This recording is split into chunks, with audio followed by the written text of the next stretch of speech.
We knew Ezra immediately after he finished from Kisii University.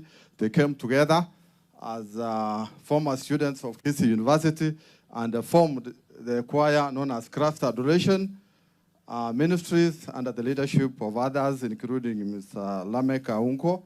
And together with Ezra, we have been able to do several missions and singing to the Lord. Today, it's incredibly hard. There's no way to stand here and talk about Ezra because his story carries so much pain and so much love.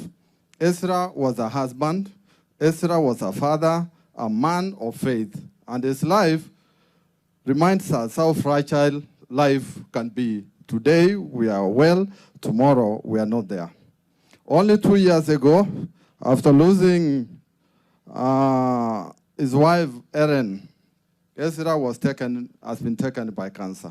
Ellen died while giving birth.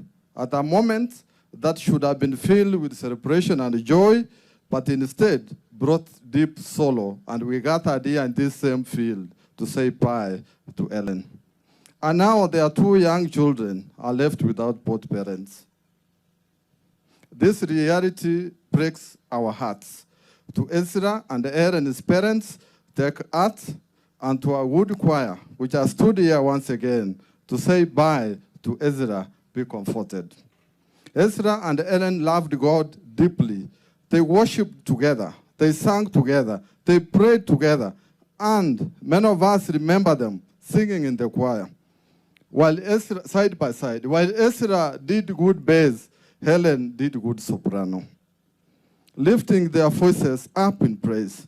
Even when life hurts, even when grief surrounded them, they still chose to sing.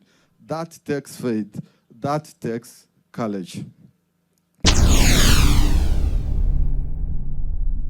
Get the point.